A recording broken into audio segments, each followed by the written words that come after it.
Most people believe success is about talent, or intelligence, or hard work. But history tells a more complicated story, because if success were only about talent, the most capable people would always rise to the top. And we know that's not how the world works. Hello, and welcome back to Bookworm. Today we're exploring the 48 Laws of Power by Robert Greene, a book that examines the hidden dynamics behind influence, reputation, and control. Throughout history, power has rarely belonged to the most ethical person or the most intelligent. It often belongs to the person who understands how power actually works. Kings, politicians, generals, and influential leaders have all used strategies, sometimes subtle, sometimes ruthless, to maintain authority and navigate complex social systems. Robert Greene studied centuries of historical figures to identify patterns. Again and again, similar strategies appeared. Rules about reputation, rules about perception, rules about alliances, patience, and timing. These patterns became what he calls the laws of power. The book doesn't suggest that people should become manipulative or dishonest. Instead, it argues that understanding power dynamics makes you less vulnerable to them, because power games exist whether we acknowledge them or not.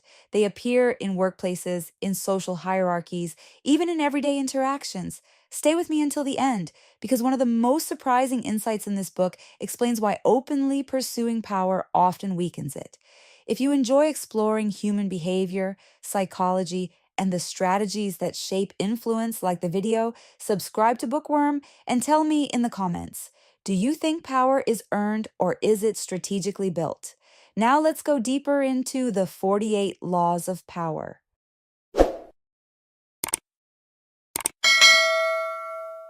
Today, we're going to dive into a book that's, well, let's just say it's got a reputation.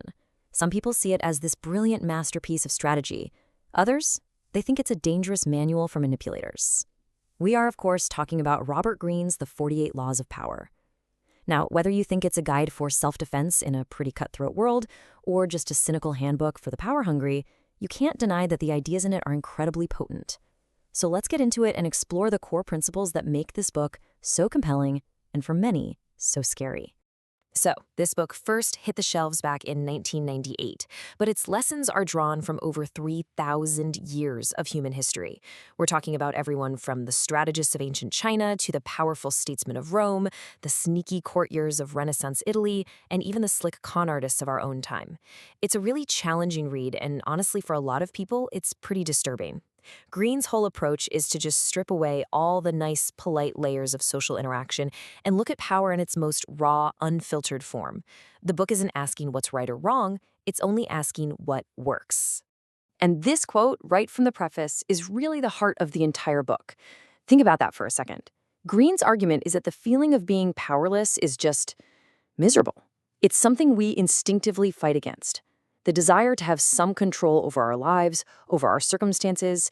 He says that's a fundamental human drive. And his whole point is that, whether we like to admit it or not, we are all in this constant, subtle search for a little more influence, a little more power. Now, here's where it gets really interesting. The central metaphor Greene uses to frame this whole thing is the idea of the world as a giant historical court. He says our modern world, with all its talk about fairness, being politically correct, and appearing civilized, is really just a new version of the old royal courts. Imagine the court of King Louis XIV in France. It was this glittering, beautiful world where overt violence was seen as crude and barbaric, but just beneath that elegant surface, a silent, brutal war was being fought every single day through charm, seduction, deception, and incredibly subtle strategy. The person who didn't just survive but actually thrived in that world wasn't the strongest, it was the most indirect and the most clever. So that brings us to the core strategy for how to navigate this modern court. The book argues that to really get ahead today, you have to appear one way on the outside: friendly, democratic, totally harmless. But on the inside, you have to be something else entirely: cunning, careful, and always thinking strategically. It's a game of constant performance. Success comes from mastering the art of indirection, making people feel at ease, even feel superior to you, all while you're subtly guiding them to do what you want without them ever realizing they've been influenced at all. Okay, so if we're all courtiers in this big, invisible game, you might be thinking, well, can't I just decide not to play? Can't I just opt out? According to Greene, Trying to do that isn't just naive, it's basically impossible. He argues that the people who make a big show of rejecting power are often the most cunning players of all. They use their supposed anti-power stance as a very, very effective power strategy in itself. This table really breaks down how things that seem virtuous on the surface can be seen as really clever power moves. So take displaying weakness, for example. The book says this is often not about being helpless at all. It's a calculated move to get sympathy and to avoid responsibility, a really powerful move Greene actually calls the surrender tactic. Or what about the person who's always loudly demanding absolute equality for everyone? They might actually be trying to pull down the people above them so they can get control over how things are distributed. Even being perfectly honest can be a tactic to make you seem so noble and selfless that people just naturally lower their guard around you. And acting naive, that's a classic strategy for deceiving people, which is spelled out in Law 21. Play a sucker to catch a sucker. Seem dumber than your mark. To really hammer home this amoral perspective, the book uses this really biting quote from the philosopher Nietzsche. The point here isn't that the world is neatly divided into good lambs and evil birds of prey. No, it's that these are just different natures, with different strategies for survival. The book's view is that power dynamics just are. They exist. And ignoring them or trying to judge them from some moral high ground isn't going to protect you from their effects. To the predator, all the moral arguments in the world don't matter, because the lamb is just lunch. So if you can't opt out of the game, how do you learn to play it well? Before you can even think about using any of the 48 laws, Greene insists there are these foundational, internal skills that you have to master first. You can think of these as the absolute non-negotiables for any kind of successful strategic action in the world. There are 3 of these, and they're all crucial. The first, and by far the most important, is mastering your own emotions. Greene says that emotions, things like anger, love, even jealousy, are the enemy of power because they cloud your judgment and they make your actions totally predictable to your rivals. The second skill is learning to play with appearances, to consciously manage how other people see you, wearing the right mask for the right occasion. And the third is patience. Power, in this philosophy, is a long game. Being impatient just signals a lack of control, and it almost always leads to stupid, costly mistakes. Let's just stay on this point for a second because it is so critical to the book's entire philosophy. An emotional response is seen as the single biggest obstacle to gaining power. Think about it. Getting angry rarely intimidates anyone. More often, it just makes you look foolish and reveals your insecurities, which only makes your enemy more confident. Passion or love can completely blind you to someone else's selfish interests. The bottom line is, if you can't see a situation with cold, hard clarity, you have absolutely no hope of controlling it or responding to it with any kind of strategy. All right, with those foundational skills in mind, let's explore how they actually get applied through some of the most famous of the 48 laws. We're going to look at 3 that really represent the core principles of the book: how to manage the people above you, how to control your social currency, and how to always keep this strategic initiative. Let's kick things off with law number 1. Seriously, this one is the cornerstone of the whole book, and it's such a critical lesson for anyone trying to navigate a hierarchy, whether that's at the office, within your own family, or even in your social life. The psychology here is pretty simple. Everybody has insecurities, and that's especially true for people in positions of authority. Your boss, your mentor, they want to feel secure in their job. They want to feel superior in their wisdom and their experience. So if you come along and you're just a little too brilliant, if you show off your talents too much, you don't inspire them to thank you, you inspire a deep primal fear. The book tells the story of Nicolas Foucault, who was the finance minister to King Louis XIV of France. To honor his king, Foucault threw the most incredible party Europe had ever seen. But the party was too good. The king felt upstaged, he felt insecure, and so he had Foucault arrested and thrown in prison for the rest of his life. The lesson is simple. Always make your masters appear more brilliant than they are. Okay, now let's jump to law number 5. This one deals with something that's less tangible, but every bit as important: your public image. Your reputation is probably your single most valuable asset. It walks into the room before you do, and it totally shapes how people interpret everything you do and say. A reputation for, say, unshakable integrity might allow you to get away with some really bold moves. On the other hand, a reputation for being ruthless can make your opponents back down before a fight even starts. It's a kind of social currency that you have to build up carefully and then protect with everything you've got. Once it's established, it does a lot of the heavy lifting for you. But if it gets damaged, you suddenly become vulnerable from every direction. It's like your invisible armor. And this quote from the Renaissance philosopher Montaigne just perfectly captures what Law 5 is all about. He's saying that people will share their money, they'll even risk their lives for each other, but their reputation, oh, that's something they guard with their life. It's intensely personal and incredibly valuable.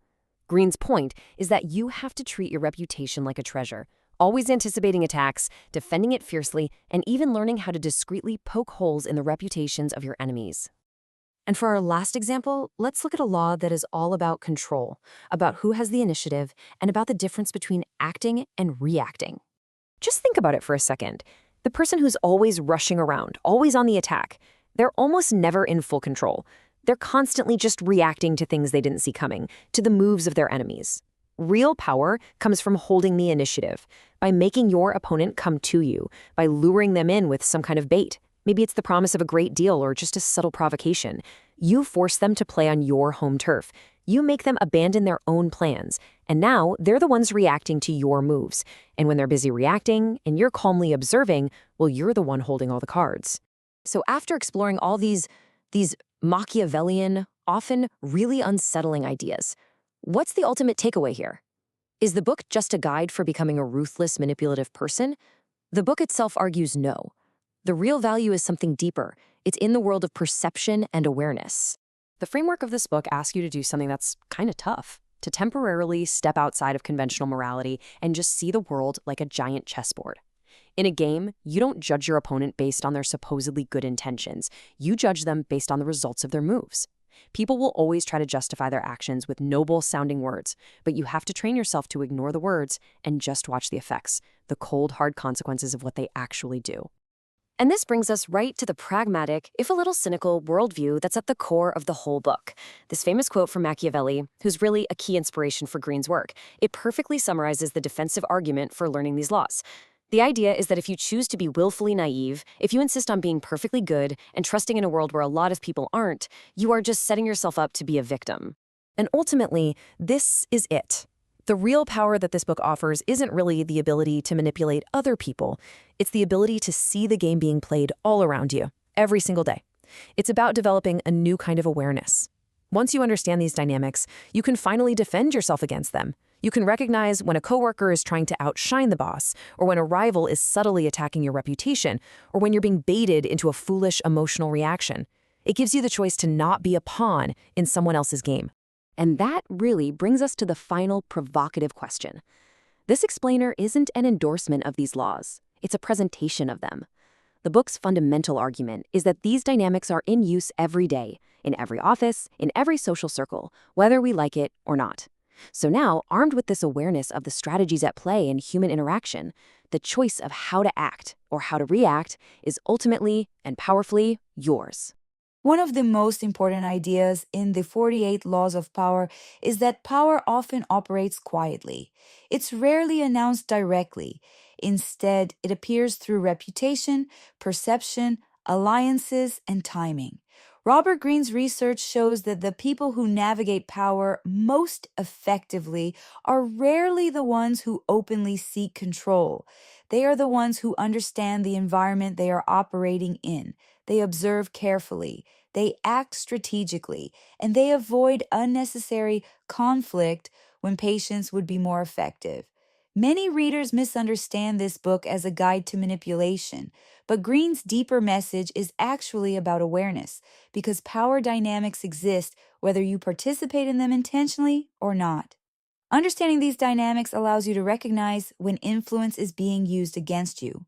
It helps you interpret behavior that might otherwise feel confusing, and it allows you to respond thoughtfully rather than react emotionally. History shows that reputation, strategy, and perception often shape outcomes just as much as intelligence or effort. Recognizing these patterns does not require becoming cynical. It simply requires paying attention. If one idea from this book made you rethink how influence works in the world, write it in the comments below. And if you enjoy exploring psychology, strategy, and the patterns behind human behavior, make sure you like the video and subscribe to Bookworm. There are many more fascinating ideas ahead. Until next time, watch carefully. Power often moves where people are not looking.